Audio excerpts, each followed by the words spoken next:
দিল্লিতে বোমা বিস্ফোরণের পর উত্তপ্ত রয়েছে গোটা দেশ। এরই মধ্যে ভারত ও দক্ষিণ আফ্রিকার মধ্যে শুরু হচ্ছে টেস্ট সিরিজ। নিরাপত্তাজনিত কারণে বদলে গেল টেস্টের সময়সূচি।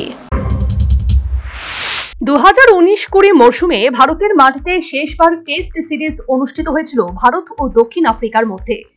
দীর্ঘ 5 বছর পর পুনরায় শুরু হচ্ছে দুই দেশের মধ্যে টেস্ট।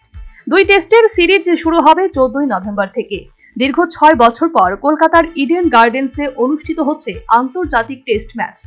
অন্যদিকে 22 নভেম্বর থেকে গুয়াহাটির বর্ষাপাড়া স্টেডিয়ামে শুরু হবে দ্বিতীয় টেস্ট। এদিকে দিল্লিতে বোমা বিস্ফোরণের পর উত্তপ্ত রয়েছে গোটা ভারত, যার কারণে টেস্টের সময় পরিবর্তনের সিদ্ধান্ত নিয়েছে আয়োজক কমিটি।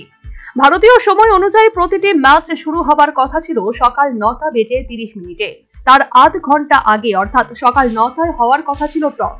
কিন্তু নতুন সূচি অনুযায়ী দু দলের টস এখন অনুষ্ঠিত হবে সকাল 8:30টায়। ম্যাচ শুরু হবে সকাল 9:30টায়। ম্যাচের প্রথম সেশন সকাল 9টা থেকে 11টা পর্যন্ত চলবে। তারপর মধ্যাহ্নভোজ এবং এরপর থাকছে ট্রি ব্যাক। 20 মিনিট টি ব্যাকের পর শুরু হবে দ্বিতীয় সেশনের খেলা। দুপুর 2টো থেকে শুরু হবে তৃতীয় সেশন এবং বিকেল 4টে ম্যাচ শেষ হবে। এদিকে দুটি ম্যাচের জন্যই কঠিন পরিকল্পনা নিয়েছে ভারত এবং দক্ষিণ আফ্রিকা দল। 14 নভেম্বর প্রথম ম্যাচে নামার আগে দু দলই ইডেনের 22 গজ দেখে নিয়েছে এবং তৈরি করে নিয়েছে নতুন পরিকল্পনা। পরিসংখ্যান অনুযায়ী 2019-20 সালে ভারতের মাটিতে দক্ষিণ আফ্রিকা সিরিজে পরাজিত হয়েছিল। 2021 সালে দক্ষিণ আফ্রিকায় ভারতকে হারিয়ে সিরিজ জিতে নিয়েছিল দক্ষিণ আফ্রিকা দল। এরপর 2023-24 সালে ম্যাচ ড্র করেছিল উভয় দল। তাই এবার এই আসর অনেকটাই তাৎপর্যপূর্ণ দক্ষিণ আফ্রিকা ও ভারতের জন্য। Bureau report, news vanguard.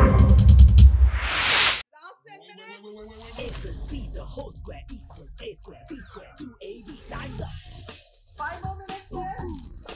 I've got so much time and peace of mind. Life's feeling fine. My time to shine. At SIP Abacus, we build math foundation and improve academic performance. SIP Abacus,